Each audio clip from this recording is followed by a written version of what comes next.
साधा माने भोजन अधा आमिष आस मिश ये गोटे कथा रही कथा छल कह जाए वास्तव में आपड़ कहते जो मैंने हबिशियाली से माने जो मैंने कार्तिक व्रत करें माने ही ये छाड़ खाई पालन करेंगे अर्थात मसूर डाली एमती किछि किछि जिनस जो मैंने छाड़ी था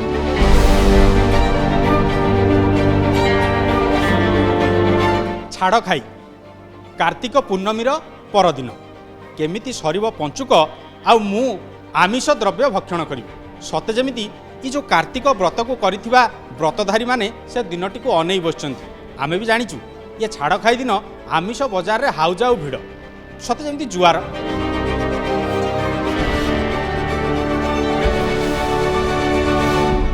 वास्तव में कार्तिक मास सरीबा परे बा कार्तिक पूर्णमी परदिन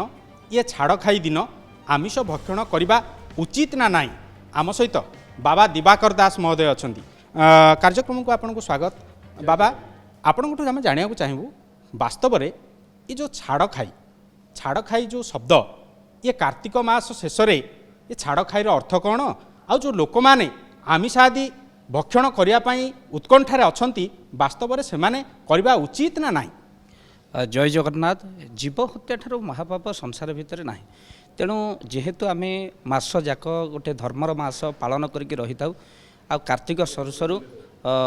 मासानंग मार्गशीर श्रेष्ठ बोली कहुए श्रेष्ठ मास गीतार कहुई मार्गशीर को मध्य धर्मर मास कार्तिक श्रेष्ठ मास हूँ मार्गशीर मार्गशीर आरंभ होगा मात्रे जो व्रतधारी मैंने आमिष भक्षण करती से माने अजाणते तांकर समस्त पुण्य को नष्ट कर दिखती एक अनेक जानती ना जे छाड़ खाईर अर्थ कौन प्रकृत में आमिष द्रव्य खाई आमे माने छाड़ खाई पालन करवा यह संपूर्ण रूपे भूल कहीं जीव हत्याटर महापाप संसार भितर ना कहीं भागवत कही जीवरे जार दया ना उद्धव चंडाल तेणु छाड़ खाईर अर्थ कौन पद्म पुराण अंतर्गत कार्तिक महात्म्य लिखाई कार्तिक मासरे किसी जिनस आमको बारण करमितिक मसूर डाली खाइबा जमीती लाउ खाइबा जमीतिक कलम शाग खाइबा पिता द्रव्य खाइबा एगुड़िक सब एत शीघ्र हजम हुए आधे विज्ञान कारण रही जेहेतु मो शास्त्र विज्ञान को सम्मत दे अनेक कथा कही जहाँ पूर्व एवं विज्ञान कहूँ पूर्वर आम शास्त्र कही जदि आम यही समय भितर माछ मांस खाइबा तो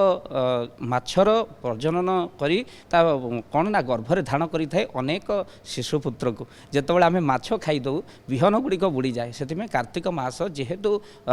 माछ मानकर विहन दबार समय छुआ जन्म करार समय से आप माछ निषेध कर छाड़ खाईर अर्थ जो जिनस गुड़िक आम सब छाड़ी था जमी हबिशाली माने ये सब जिन जहाँ कहलु लाउ आ पियाज रसुण एगुड़िक सब छाड़ी था मसूर डाली सब जहाँ लिखाई तो आम गृहस्थ जीवन यापन करुक सब आम कौन पुनश्च आम गोटे बेला भोजन कर कार्तिक मासर हबिशाली मैंने यहाँ उद्दिष्ट जे से माने जो जिनस गुड़िक छाड़ी से पुणी ग्रहण करेंगे बड़ सुंदर कथा तात्विक कथा आउ कहीं कहीं कहती जे साधा अर्थात जो कार्तिक मास सारा आमे साधा भोजन करुले साधा माने भोजन अधा आमिष आस मिश ये गोटे कथा रही कथा छल कह जाए वास्तव में आपड़ कहते जो मैंने हबिशियाली से माने जो मैंने कार्तिक व्रत करें माने ही ये छाड़ खाई पालन करेंगे अर्थात मसूर डाली एमती किछि किछि जिनस जो मैंने छाड़ी था किंतु प्रकृत में आम देखुचु ये गोटे फैशन रे परिणत हो जाए छाड़ खाई अर्थात केमिति छाड़ खाई आसब आमे आमिष भक्षण करूँ वास्तव में ये जो आमिष भक्षण करुवा लोक मैंने केते पुण्यरू बाद पड़ती एवं केते पापरे भागीदारी हुअंती ये आपण मानको मैं कहवा चाहें छोड़ देते हैं वही खाने जिस थाली में एक बाल है क्यों खाते हैं वो अंडे जिस अंडे में एक माँ का लाल है जीव हत्या ठार महापाप किसी ना बोले आम आरंभ कहीचु भागवत मध्य स्पष्ट भाव में बारण करिसंती जे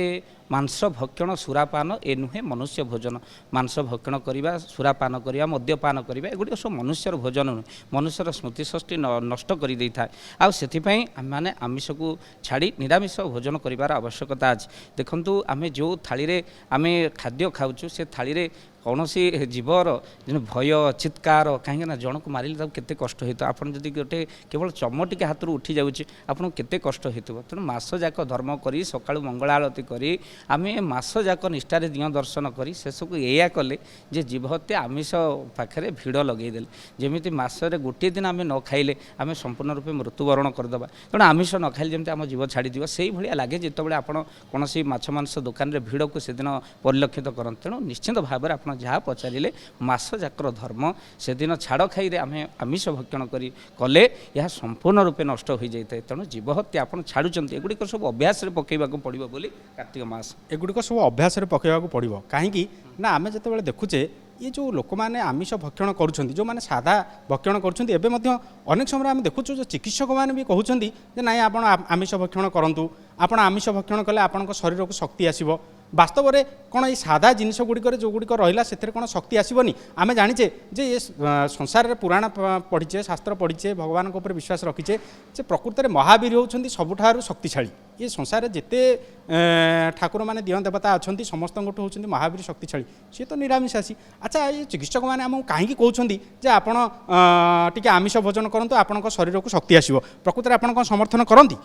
देखु ये आम दर्शक बंधु मानक कहीदेवाई चाहे अनेक डॉक्टर शाकाहारी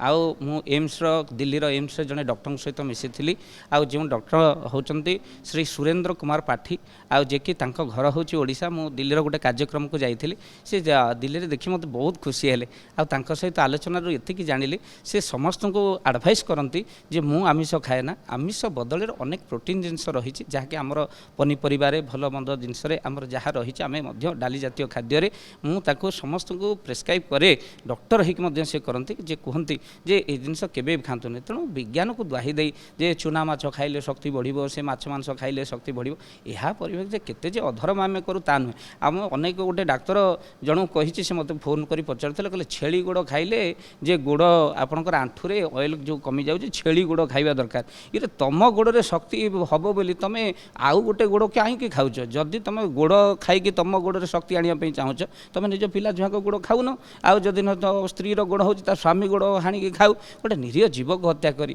कहीं गुड़िक सब प्रहसन चलছে तेणु आठे जे कौन भाव में एमतीक बलि प्रथा जो चली धरी केवल जिभा लालस को मेटेवाई भागवत स्पष्ट मना करा जे जिभा मधुर रस पाई लालसे छाड़ी न पारे जिभा थरे मधुर रस पाईगला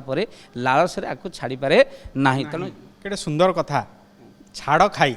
बाबा दिवाकर दास बुझौले छाड़ खाई नुह ये हूँ मु छाड़ खाइबी नुह मु छाड़ी देवी अर्थात कौन ना आमिष कहीं ना आम कहीं जीव हत्या करवा बड़ सुंदर कथा तात्विक कथा आलोचना को ये रखा बाबा दिवाकर दास को धन्यवाद। जय जगन्नाथ।